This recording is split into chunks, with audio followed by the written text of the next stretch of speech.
event. As a result of their generosity and the contributions of all other event sponsors, the Martin H. Harris chapter is proud to support the efforts of AFA's Wounded Airmen program with this check for $3,500.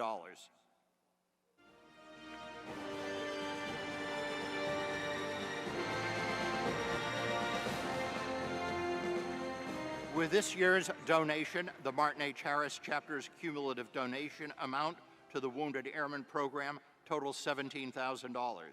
We are grateful for the support of our players and sponsors. Your generosity helps ensure the continued care of our wounded airmen and their families. We look forward to seeing you again next year on the course. Thank you.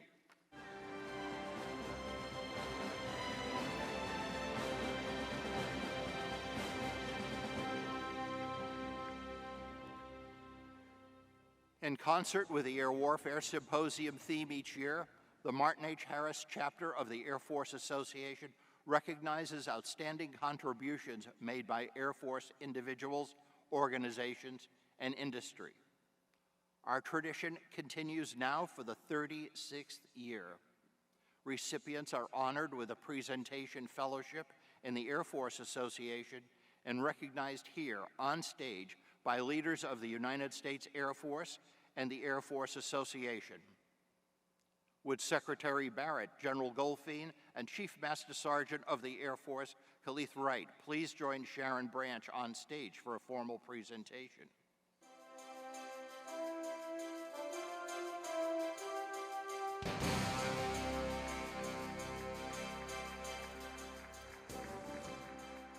And would Staff Sergeant Bala Traor please come forward.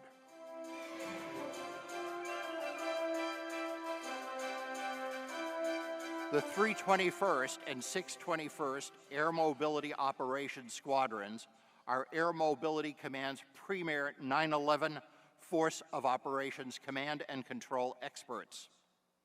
Together, they are 114 airmen covering 26 different AFSCs who are ready to deploy to any air operations center in the world within 12 hours. In 2019, the enterprise supported 6 different combatant commands covering the full spectrum of military operations. In United States Central Command, these airmen were integral to planning the Syrian retrograde. The Air Mobility Operations Squadron enterprise brought together 99 members from 4 countries and accomplished a joint forcible entry operation with the 82nd Airborne and provided high-end training for 26 nations, 86 wings, and 1,500 joint and coalition forces. For outstanding achievements moving multi-domain operations from a vision to reality, the Martin H. Harris chapter is pleased to recognize the Air Mobility Operations Squadron Enterprise and honors the enterprise with a presentation fellowship in the Air Force Association, accepting the award on behalf of the men and women of the Air Mobility Operations Squadron Enterprise is Staff Sergeant Bala Traor.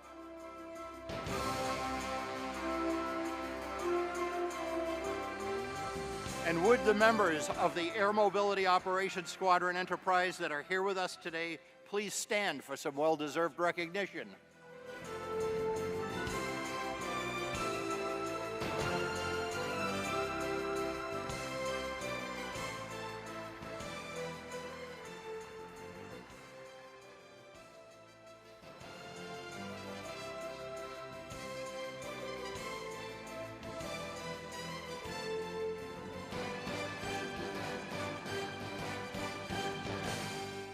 Would First Lieutenant Matthew Riddle and Staff Sergeant Azania Arnold from the 437th Operations Squadron Intelligence Flight please come forward.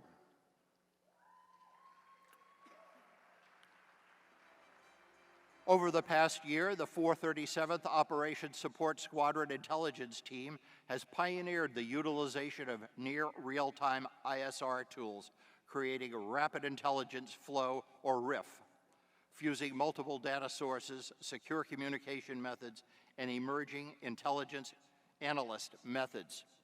The RIF model was praised by AMC A2AS as the gold standard and was lauded by the Chief of Staff of the Army as outstanding. Recently, the RIF model was used during heightened tensions with the country of Iran to rapidly connect AMC intelligence personnel, crews, and Air Force at 3 Central Command locations.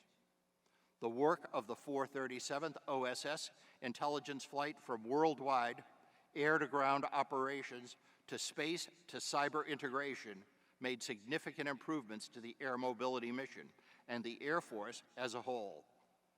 The development of a practical, cost-effective, trainable, and reproducible effort over the past year epitomizes the advancement of multi-domain operations and moving innovative ideas from a vision to a reality. For outstanding achievements moving multi-domain operations from a vision to a reality, the Martin H. Harris chapter is pleased to recognize the 437th Operations Support Squadron Intelligence Flight and honors the unit with a presentation fellowship in the Air Force Association. Accepting the award on behalf of the men and women of the 437th Operations Support Squadron Intelligence Flight are First Lieutenant Matthew Riddle and Staff Sergeant Azania Arnold.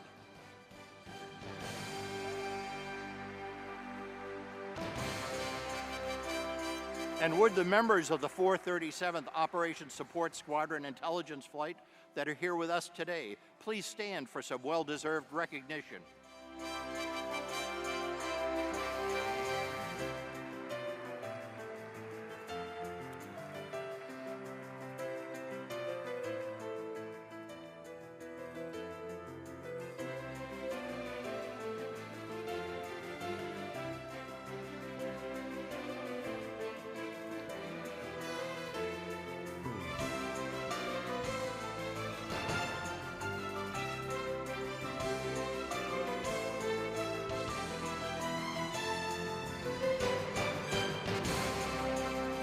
To our presenters, thank you all for your help with our presentation of awards, and thank you to the members of the Martin H. Harris chapter for continuing its valuable work supporting AFA in the field. And thank you, Ms. Branch, for your assistance this morning. Would Air Force Association Chairman Chief Gerald Murray please come forward?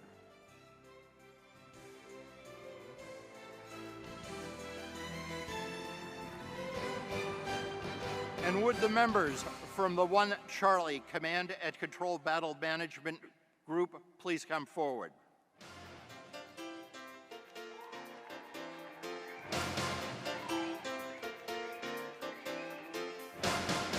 The 2019 Etchberger Team of the Year Award is presented this morning to the technical experts in tactical and operational command and control.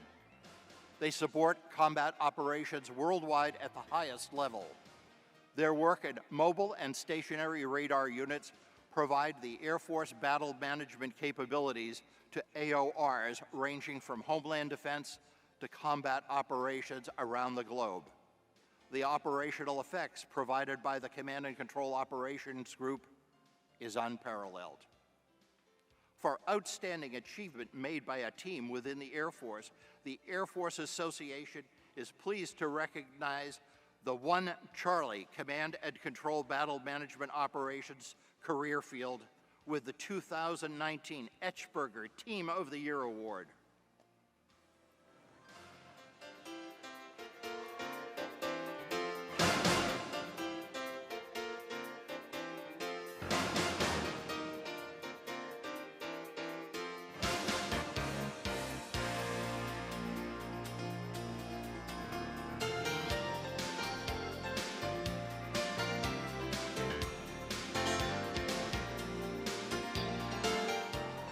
Chief, thank you for your assistance. And thank you to all of the folks with the Martin H. Harris chapter for continuing the valuable work and supporting the field. Thank you, Chief. Please welcome to the stage AFA's President, Lieutenant General Orville Wright.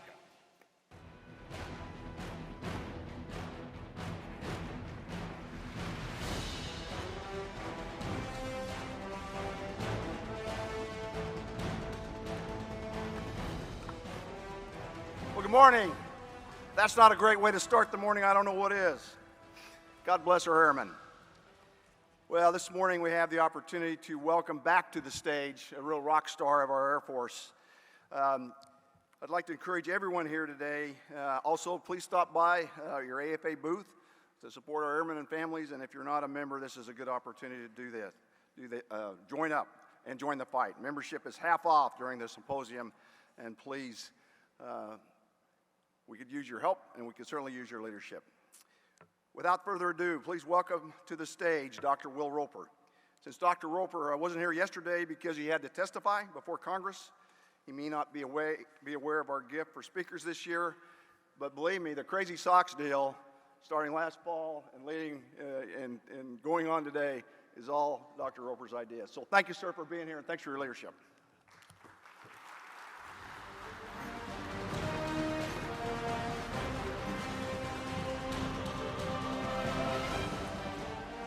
Good morning. I'll tell you, my caffeine is just starting to kick in, so hopefully the enthusiasm that I have for what's being accomplished in the Air Force and Space Force will rev me up and hopefully rev you up. It is amazing to see what is happening out in the field in the Air Force to start making our system that goes from requirements to things that we build, to things that we field and operate, to make that faster and more competitive, given that we have competitors like China and Russia that are fundamentally going to change the speed and quality at which our system moves. That is the mission for today, is to leave you with a sense of the excitement of what is possible, but with the urgency for why we have to continue the progress towards building a better system with better quality warfighting that is competitive in today's technology environment. I think I'll just say, if I don't hit the point that this entire strategy, the entire theory of trying to be the disruptor, is based on having tremendous quality of people. People who are trained, who understand technology, who understand engineering, warfighters who are tech savvy, who realize that we're going to have to change the way that we bring capabilities to the field, and that the old system's going to have to update. If we didn't have that talent in the Department of the Air Force, in the Air Force and Space Force, then everything else I'm about to say is untrue. The fact that the talent is here means that the core principle is fundamentally unleashing it and seeing if we can do innovation at scale, innovation everywhere. I put the adversary up first because that's why we have to do it. So China and Russia are going to challenge our system. They are innovating everywhere, not just in the military space, domestically, commercially. And there's no telling where the next breakthrough is going to be. I show a picture here of the AI advantage they have, right? Collecting facial recognition information across their population. Who knows what advantage that's going to give? Too early to tell. But we can't sit by idly and hope it's going to be okay. I had a picture of a DJI Phantom up there, right? Commercial hobbyist drones, remember when that was the coolest Christmas gift everyone wanted? What's happened? Supply chain has moved nearly entirely to China. And now we have to react to the security challenges that places on us. I have to sign off on those drones being used in activities and exercises nearly every week. We have been disrupted. So the process we have that thinks about the future threat long and hard, takes a long time to build whatever the solution is, and that fields it usually too late, is not going to deal with that potential for disruptive change everywhere. So the only solution is to consider innovation itself as the new battlefield. Like the great philosopher Mike Tyson said, everybody has a plan until they get punched in the mouth. Well, what's your plan today? What are you responsible for the future of the Air Force and Space Force? Well, whatever your plan is, it's going to get punched in the mouth. Are you ready for that? Are you ready to take a 5-year plan, have it be disrupted in the middle, and respond more agilely, more adeptly than your opponent? It's kind of like the Wayne Gretzky idea of skating ahead of the puck, except there's so many pucks that we won't do this centralized. We've got to empower you to bring in agile methodologies that can deal with disruption and power through. So whatever our process has been, it's dead, and you are now the process. And so from my view, when I have to try to think about how do we get airmen ready to take this idea into acquisition, which if we don't get that right, we may be able to win today, and we are, but we won't be able to win long into the future. How do we bring that idea of continually competing into our programs? Well, I always like to use hashtags in these talks, things I hope will trend and go viral in the Department of the Air Force. First and foremost, we have to be a competitive Air Force. Competitive is the thing missing in our requirements acquisition operations system. We have been so dominant as a department, so dominant, that we really haven't had to bring the adversary into the day-to-day thinking of how to beat opponents. We've been able to build systems so magical, so dominant, that we could literally call the enemy and say we're coming, and there's nothing they can do about it. And that's not going to be the case in future. And if we bet on that future being the one that we hope for, if we bet on that future, we could easily get punched in the mouth. So we have to bring this idea of speeding up acquisition, bringing in better quality ideas everywhere. And this word cloud is just meant to show that the things that are trending right now are everywhere in our programs. So amazing things happening. So we announced the Jolly Roger 2, the secretary did. That program pulled off an amazing feat, getting to milestone C, beating the odds, old school get-it-done engineering that we need across the board. It's not just for helicopters and our airplanes. T-7A is pushing the boundaries of digital engineering, figuring out how do we build E-planes, how do we use digital twins to fundamentally shift how fast we can build, assemble, and upgrade airplanes so we're not a static target. And in space, our SATCOM programs are bringing in competitive prototyping so that we can expand the industry base, give greater opportunity to industry. And our next generation overhead persistent infrared missile warning is kind of like the Rocky of the department, right? It's got to be the satellite that's got to be able to take a punch, keep defending, and very much in Rocky style, it's taken a lot of criticism, and it's still on cost, it's still on schedule. A new tempo for building large, complicated satellites. Things are amazing in our programs in terms of speeding up, bending metal faster, using prototyping as the preferred method to retire risk, because to be honest with you, I don't believe paper. I don't. I believe real-world data. And we set a goal over 2 years ago, no, 2 years ago, almost to the date, to try to remove 100 years out of our portfolio, right? We're not going to win against China and Russia if we're not better at time to market. We don't use that term in government. It's kind of an industry term, but that's the right way to think about competing. Time to market. Whatever you're building, or whatever you're going to be using, or whatever you're responsible for creating the requirement for, if your adversary can do that faster than you, statistically, we're probably going to lose. We have to be able to field things faster, do things faster. So time to market matters. Well, we've gone past that 100-year goal. We're at 125 on our way to a goal of 150 this summer. Just setting the tempo as the thing we care most about in programs. Time matters most. It's not to say we don't care about money and saving cost, all noble work that we will do. But you can lose a race with money in your pocket. Whoever crosses the goal line first gets to set the terms. So speed is going to be our focus. That's how we do things. But how we do things isn't enough either. So we can be very fast in the wrong kinds of programs and still lose, not have a competitive system.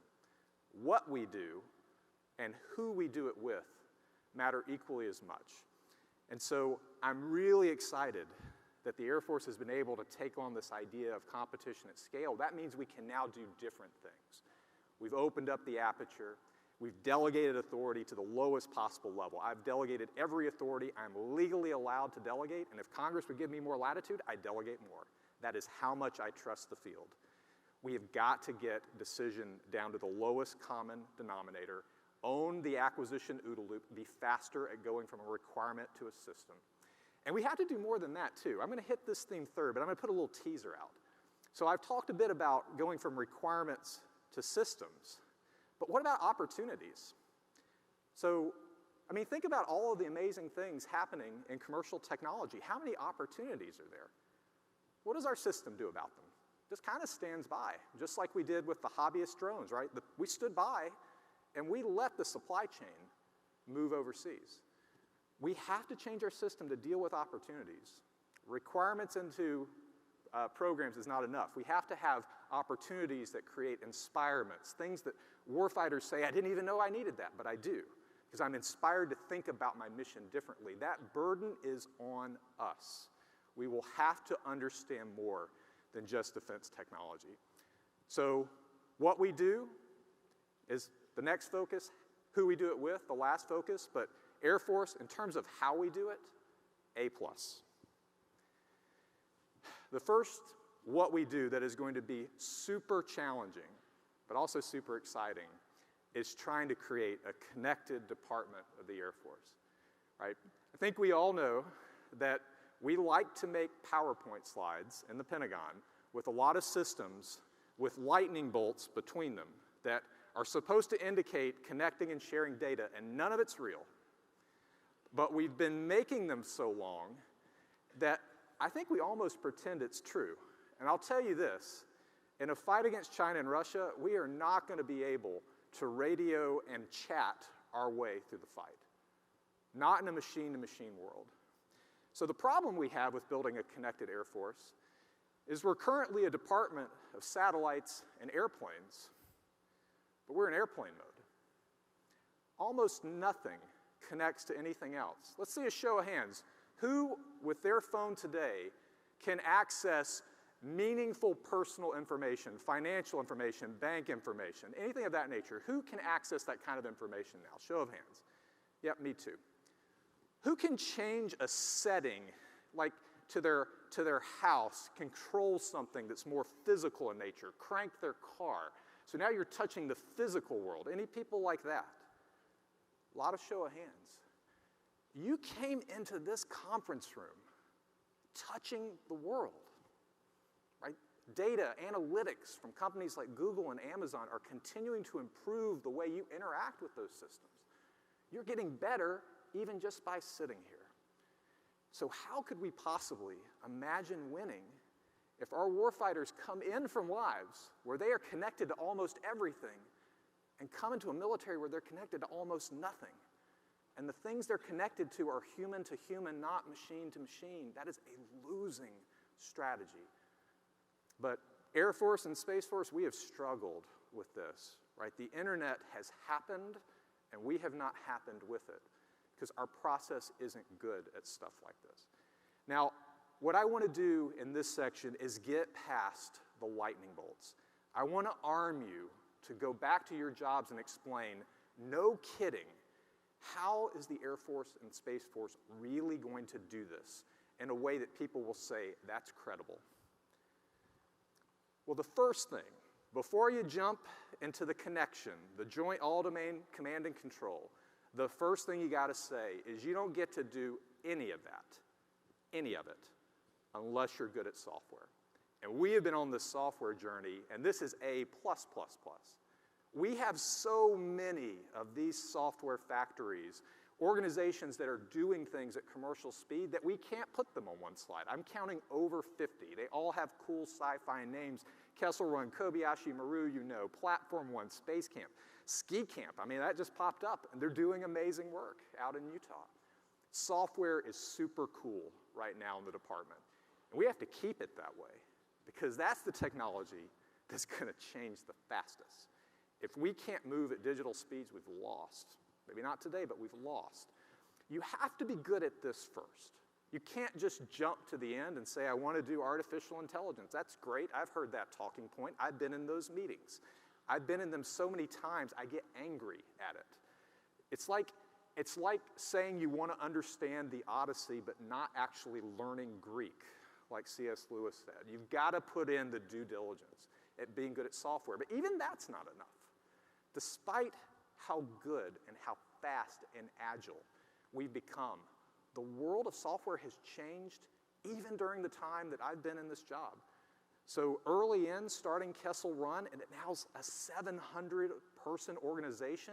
It's a worldwide weapon system, moving code to air operations centers twice a day with all of that tech company type support, like forward support, help desk, like edge capabilities as well as global. It's amazing that that has happened so quickly. But the technology of software has changed even in the last 2 years. There's a big movement called containerization or Kubernetes that's being driven by Google and others. It's open source, and it solves one of the most amazing problems that we need to build that connected joint force. The problem it solves is it allows code to be run everywhere the same way, mirrors the runtime bit for bit. And so that's a technical way of saying that if it runs on your laptop, it'll run on your jet. It'll run on your satellite. It'll run on whatever you have. Now, you could understand why Google and companies that are driving the Internet of Things would want that kind of technology. I want to develop code, and I want to be able to push containers back and forth to the Internet of Things at the edge and know that nothing's going to crash. And as the things at the edge become more safety critical, like with self-driving vehicles coming into play, safety of those software pushes is more imperative. And so commercial world's solving this for us. That has changed. That has changed just in the last year. It is going viral faster than Linux. And so it's one of our first litmus tests. Can we, after we've created all of these agile organizations, have them agilely move to a breakthrough technology? They're doing great. We have enterprise cloud going across these companies in the Air Force and Space Force. All of them are shifting to Kubernetes-based development. And one of our teams, Space Camp and Level Up, actually ran Kubernetes on a jet the first time. They went directly from a laptop to the jet, no steps in between. No test, no regression. Now that's cool from an acquisition standpoint, but if you're a warfighter or operator, that means that if you just went into the fight and there's a threat that you didn't anticipate, you can change it. It does not have to go back through the system. You can change and get back into the fight and own the OODA loop. So hopefully that convinces you that you've got to have the software skill. But if you have a bunch of disparate software camps, you're not going to be able to do what companies like Google were able to achieve when they moved their software development into a cloud. Not well known, but the reason cloud actually came up was you couldn't update software fast enough. In the search engine wars, it just became too difficult to have people coding at the edge trying to create what was really a centralized product. So Google and other companies had this idea, let's push all the computers and data to the center. That'll speed up our process. It'll make us more economical. We'll be sharing systems across different users based on their need. And it sped up the system. So cloud was the next evolution beyond being good at software. Be good at software, then put it in a cloud. Well, it makes sense if you had a lot of cloud technology, you'd want to connect things to it, right? Because cloud is really great at managing data. So wouldn't it be great if my systems, people that are coding on that cloud, things that use the data on that cloud, wouldn't it be great if they were all connected to it? If you did that, you would then want to do smart things with your data, like make it available to services that live in that cloud, like artificial intelligence. The reason that the department has struggled is that we started at the end of the story and didn't really put in the work at the beginning. You can't skip those first 4 chapters. The amazing work that has happened last year and this year is we're putting in steps 1, 2, 3, and 4 so that we can actually get to that machine-to-machine warfighting advantage at the end. And it's pretty awesome that today, the first enterprise warfighting AI comes online at our distributed common ground station. So AI tools now available across DCGS so that we can do things at the machine speed that we used to do at human speeds. But this example needs to be something that starts happening every day with new AI capabilities going across our mission. So that's the skill set that we need to build something that can connect the joint force, that can create a military Internet of Things. And so given that, this advanced battle management system, and I hate acronyms as much as anybody, so I want to try to get past the acronyms. ABMS is simply an Internet of Military Things. We have a lot of things. You're aware of these. You operate these. You build these. You wrote the requirements for these. They are required, built, and operated in a vacuum if you're thinking at an architecture level. I know we go to war jointly, but we don't engineer this stuff jointly. It's engineered in a vacuum. So the sensors and the effects that they create, the first step is simply connect them. But don't connect them the way that we've done in the past. Connect them in a way that's software-defined. Software-defined radios that can move between waveforms, because our adversaries are going to try to take them away. And even if we're in benign conditions, you can still lose comm. Right? Everyone's had that moment where their cell phone has dropped comm and you moved to either a different carrier or you moved to 3G seamlessly. You didn't have to tell your phone to do that. Right? We need that in our fighters and satellites and everything else. Ships, soldiers, everything needs that agility so that we don't lose connectivity, because we're putting in cloud. So we have enterprise cloud. It's called Cloud One, with an enterprise development platform called Platform One that allow us to do amazing things with data, because we have an enterprise data management capability called Data One. We are starting to put in enterprise capabilities that mirror the Internet of Things and the capabilities they give. Well, once you've got global and local cloud, just like the Internet today, now you can do the end of the story. You can put data and AI and analytics and start moving human speed to machine speed. And it doesn't have to take forever. All of these funny-sounding capabilities with the name One at the end of them, they're all real, they're all working today in a radically different way than any previous program. We put the name One at the end because if we didn't, they'd be really hard to remember.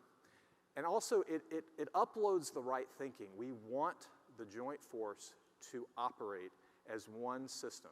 Not one tightly engineered system where one thing's telling something else what to do, but where, just like your phone, data is coming to it that analytics in the cloud deem would be useful. Now, the way we're doing it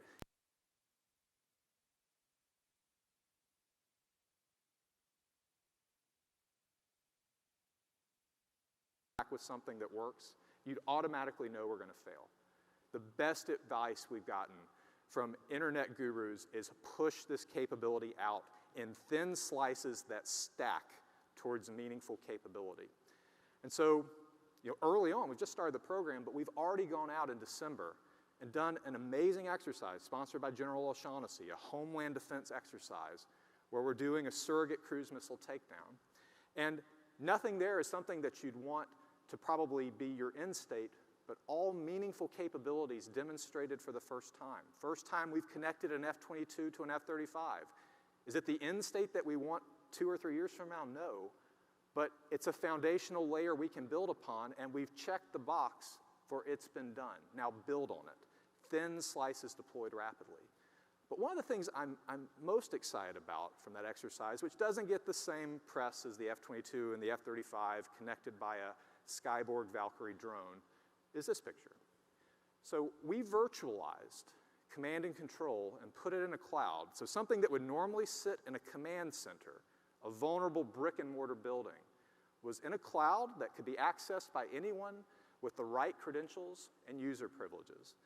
And we demonstrated we could push that outside of the brick and mortar building into the hands of special operators out in the field on a tablet. So now just imagine in future that tablet that those operators are holding or those soldiers are using or whatever device it is, just imagine it's like the app Waze or whatever app you like. You're driving along, Waze isn't telling you how to drive. You can take whatever turns you want. But Waze knows your user profile. It knows what you like. It knows your preferences. And it's taking a world of data that it has access to and simply pushing data to you that it thinks may be relevant for your mission because it has a profile of it. And then it allows you to interact with it. As you interact with the information that it pushes, it gets better at pushing you new data. That's how it works. It's as simple as that, and I'm so afraid we will lose the message and narrative on this.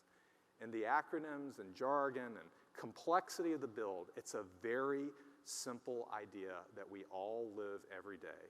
You brought a world of connectivity that allows you to live better lives, more empowered lives, because it's giving you data that's useful for you with a sense of who you are and what you like.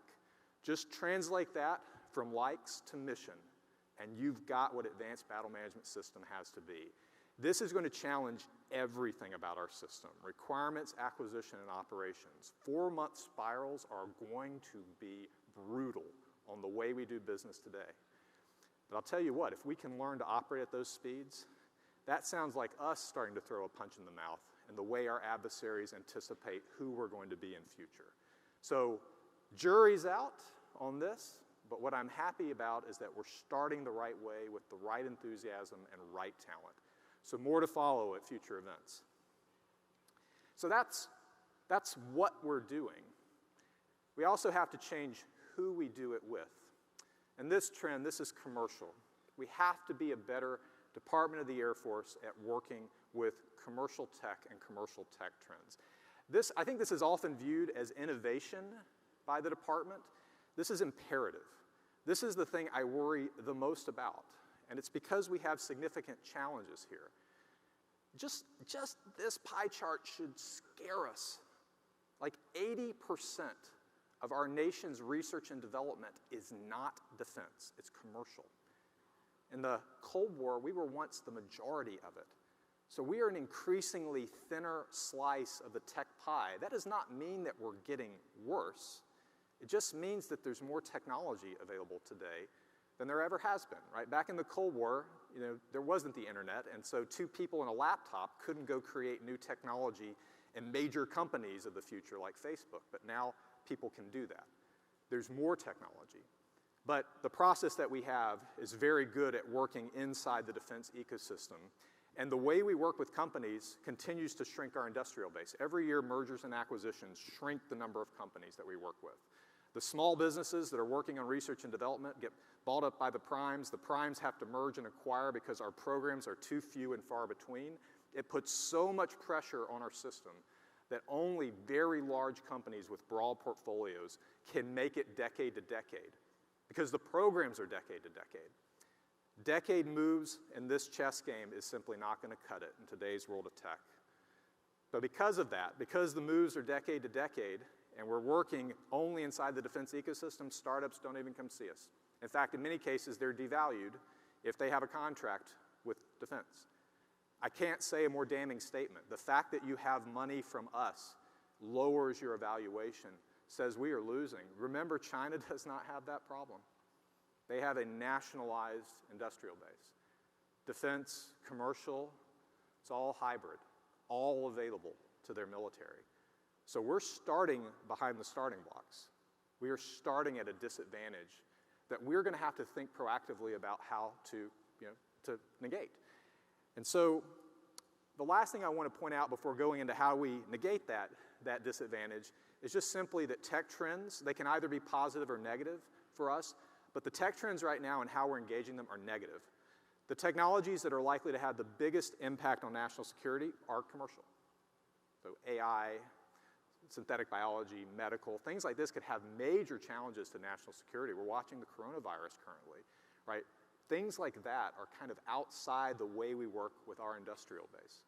And so if we engage technology trends the way we do today, with decade programs that happen on a decade cadence, we're not likely to get the benefit. It's going to be a wind coming into our sails instead of one that's filling it. And so over the last year, 18 months, we've been trying a bunch of grassroots initiatives that are all focused on trying to grow the industry base. So right now, the forces that we place on industry are collapsing it. So it's sort of a big crunch all coming into one thing. We want to create a big bang. We want more companies coming in. So organizations like AFWorks that have been doing accelerators and our Small Business Innovative Research Program working on open topics and ways to open the door and make it friendlier for tech startups have had a major impact. I'll share with you at the end why I'm so excited about this and wanting to pull it together into one thing, one easy to understand thing called AF Ventures. So there were so many events, I can't put them on here, but I'll just show that, like, of the pitch days that we started last March, there have already been 15 in 2019 that brought $360 million into small business. That's awesome. But the thing that's even awesomer, not a word, but I mean it, is that 733 of those companies are new to us. They wouldn't have come to us. They're working on something that could change the world, but we're not thinking about defense applications. Now they're into our orbit, but not in an orbit that's going to turn them into a future defense prime, because we saw private investment matching. That means when we put these companies on contract, private investors, on average, matched our dollars 3 to 1, as opposed to less than 1 to 1 in the past. So we grew our money here. We took $300 million and turned it into over $1 billion. Think if we did this at scale and routine. Think if private investors, the venture capitalists like Andreessen Horowitz and Vinrock, thought of working with the Air Force or Space Force as a market delineator for becoming a commercial success. The best companies, the best innovators would come see us first. And the thing I'm happy to report is that they are. With China engaging the way they have on Hong Kong, even in the last year, I have seen a change in Silicon Valley and elsewhere in terms of how people view the Department of the Air Force. Chinese money is viewed differently than it was in the past. The images that are online are changing the way that the Chinese Communist Party is viewed, and there's a window of opportunity to fill the gap. And thankfully, we are. There's a chance to go really big on this. If you're kind of wanting to take one rule of thumb, you're looking for the big companies that grow up and become household names. They're often called unicorns. They go from an idea and all of a sudden they're $1 billion company in a year. We've had 2, maybe 3 of those in defense, meaning companies started to work with defense. So SpaceX, Palantir, and Anduril. Now, that's the saddest thing I can say, is that we've had only those 3. So thankful for them. But we have to routinely create companies that change the world. And if we can keep AF Ventures with the same kind of credibility it has today as a good housekeeping seal of approval, the way it's viewed by private investors, I expect that we'll see that 3 to 1 matching number continue to go up, that will multiply the money that we put into commercial companies, and that we'll start seeing a new industry base grow that's a different slice of that pie chart. So rather than just be commercial only or defense only, there'll be another slice that's dual use. Companies that want to come work with defense so they get an advantage in commercializing and ultimately become big household names. Wouldn't it be wonderful if the tech giants of the future all said, I got my start working on a Department of the Air Force contract? That's how we win on the innovation battlefield. That's how we take it into commercial tech. We can't just be a purchaser. We've got to be a partner. So let's talk about tech trends. So I've mentioned that DJI drone, and that really bothers me. So we saw the drone industry, the hobbyist drone industry, pop up. The Pentagon stood by idle, and the supply chain moved overseas. And now it's a security risk for us. So we were disrupted, we were punched in the mouth, shame on us. If we had put our demand out, our demand on the market that we are willing to pay a higher price for drones that are trusted, we might have stopped the entire supply chain from leaving the country. The military could have stabilized a domestic market that would have lowered our security risk. Well, hobbyist drones are one thing. There are many technologies that should scare us to death if they do the same trend. Anything that is smart automation goes in that bucket, but one that we're starting with as a first initiative to influence a tech trend and not allow those random forces to threaten our security is Agility Prime. Agility Prime is our flying car program, just kicked off. So flying cars, they're ready. And I'm just telling you out of just personal cool factor, I just think we ought to be part of this. But they are ready to do amazing military missions. But what's their challenge? All the companies working them are working with domestic ambitions. They're not thinking about us.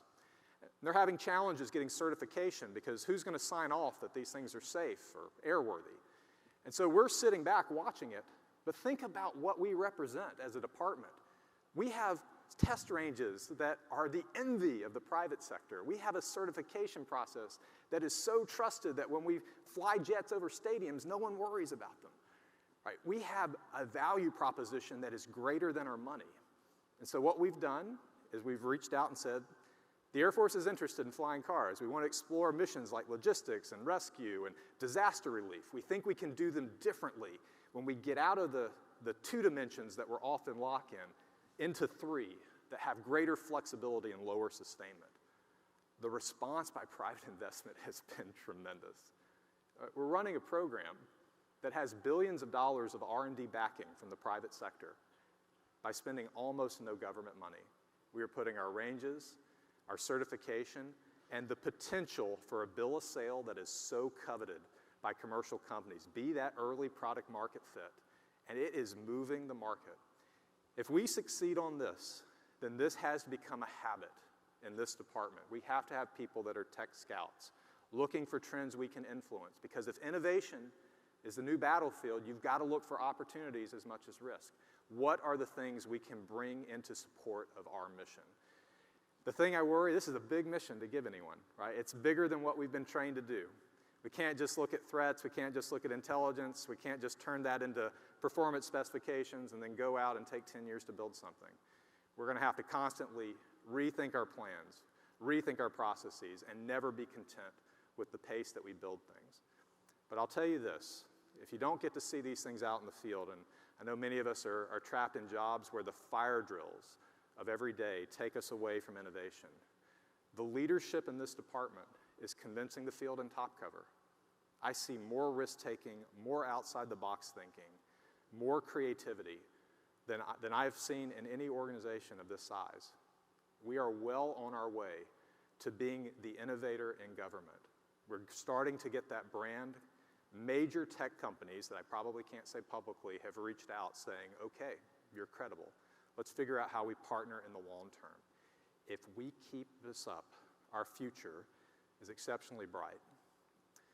So we have some things that we have to do. We have to connect the joint force. It's going to be a challenge. We've got to work at internet speeds with internet technology, off to a great start. Every AFA, there should be an update of the amazing things we did on ABMS JADC2, and if we don't have them, we're probably not trending in the right way. We ought to have reports on how we're working better with commercial companies, bringing more in, creating the big bang of the industry base. More companies, more opportunities, more partnerships, more potential to influence tech trends in a way that don't just give us capability, though that's awesome. If we commercialize that flying car industry faster because we're working with it, then that's helping stabilize it in this nation so that our industry base is competitive long term, not just our defense industry base. The takeaway, if we're going to innovate, win on the innovation battlefield, everything's going to have to change, but that's great. That means we can start with a process that's a clean sheet. We've got to look everywhere that we see opportunity and risk, empower people to come up with options to mitigate them, and from a leadership level, get out of their way. And just what I've seen since the last AFA talk, just the things that are growing out in the field tell me that we are trending in the right direction. And as long as we don't pull foot off the accelerator or change the belief in that top cover, then every one of these hashtags are something that you can count on to continue growing to the point that they're viral. Every day counts. I ask myself every day, what did I do today to help compete and win? Many days I'm disappointed that the Pentagon pulled me out of doing the real job of fighting for the future. I ask everyone here, ask yourself that question every day. What did you do today to make it count? If it didn't count for you, it may count for your counterpart in China and Russia. Days go into months, months go into years, and years will be the difference in victory or defeat. Let's win. Thank you.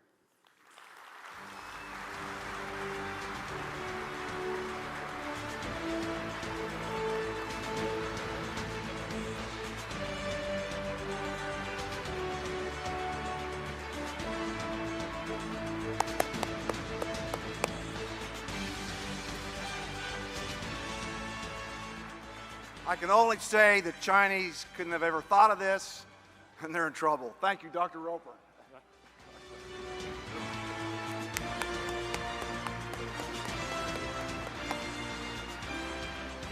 Ladies and gentlemen, please take a break in place while we reset for Spark Tank, and we'll begin shortly.